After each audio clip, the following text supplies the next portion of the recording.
जय श्री कृष्ण प्यारे भक्तों। आज का अध्याय मार्गशीर्ष मास का इतना शक्तिशाली है कि इसे सुनते ही घर में बरकत, परिवार में शांति और मन में अद्भुत सुख की अनुभूति होने लगती है। कहते हैं इस अध्याय में माता लक्ष्मी स्वयं अपने भक्तों के द्वार पर आती है और उनके दुख, कष्ट और कर्ज तक हर लेती है। अगर आप भी चाहते हैं कि आपके घर में सौभाग्य का दीप जले, यदि आप भी जीवन की हर रुकावट को दूर करना चाहते हैं, तो आज का अध्याय 13 एक वरदान की तरह आपके जीवन में उतरने वाला है। इसलिए अंत तक सुनिएगा, क्योंकि आज की कथा का हर शब्द, हर मंत्र आपकी किस्मत बदलने की शक्ति रखता है। भक्तों, आज का अध्याय 13 माता लक्ष्मी को अत्यंत प्रिय है। जो व्यक्ति इसे श्रद्धा से सुन लेता है, उसके जीवन में दरिद्रता नहीं पिकती। आज आप एक ऐसी कथा सुनने वाले हैं जो आपके घर में सुख, संपत्ति और सौभाग्य को स्थायी बना देती है। चलिए शुरू करते हैं।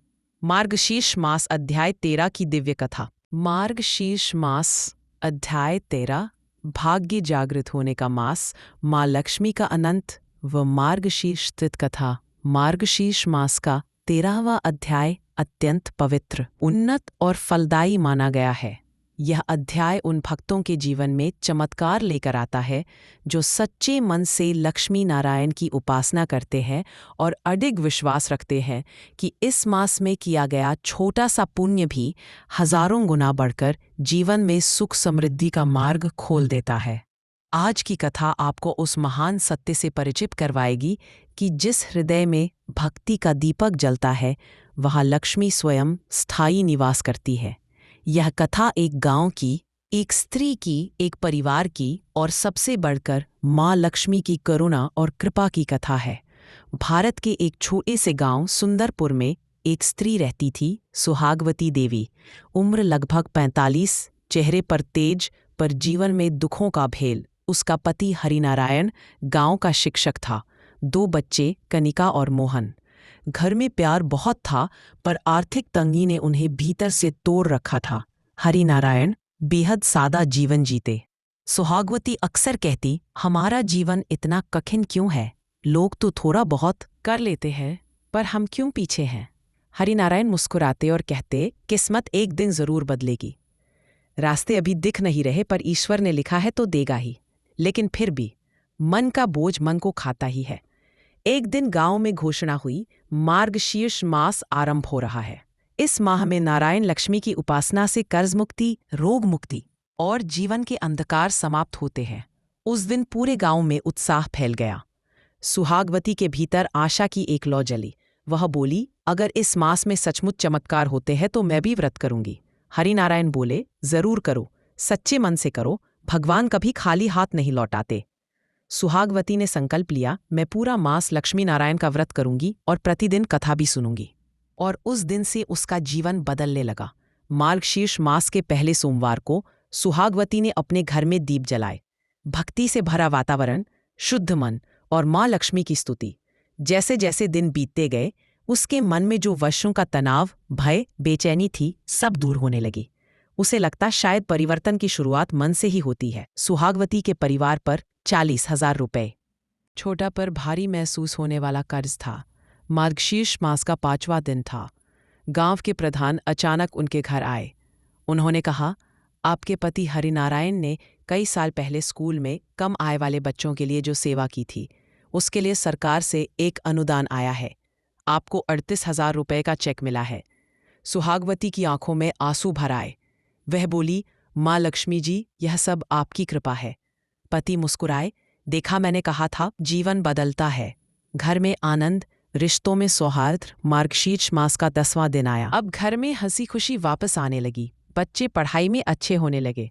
हरिनारायण का स्वास्थ्य सुधरने लगा। सुहागवती ने महसूस किया, जहाँ भक्ति होती है वहाँ कलह टिक नहीं सकती। लेकिन जैसे हर कथा में एक परीक्षा होती है, वैसे ही सुहागवती के जीवन में भी अचानक एक तूफान आया। एक रात कनिका की अचानक तबीयत बिगड़ गई। तेज बुखार, शरीर कांपता हुआ। सुहागवती घबरा गई। डॉक्टर ने कहा, बहुत गंभीर संक्रमण है, दुआ कीजिए।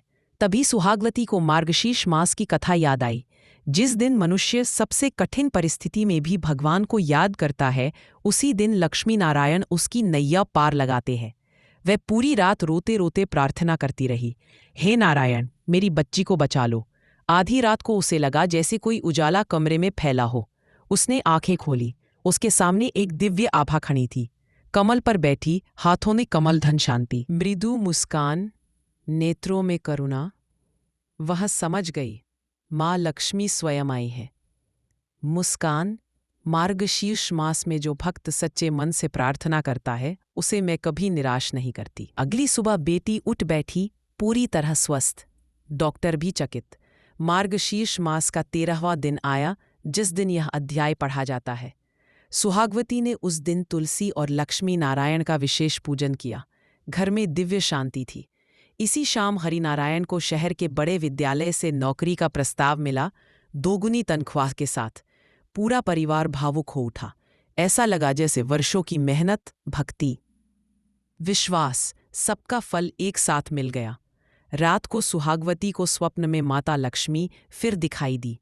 उन्होंने कहा, मार्गशीर्ष मास केवल धन देने का मास नहीं, यह मन को शांति, घर को समृद्धि, जीवन को दिशा देने का मास है। जो इस मास में कथा सुनता है, दान करता है, दीप जलाता है, उसका भाग्य जाग जाता है। और जहाँ भाग्य जागे वहाँ खुशहाली स्वयं दौड़ी आती है। सुहागवती भाव विह्वल होकर बोली, माता, मैं सदा आपका स्मरण करूंगी।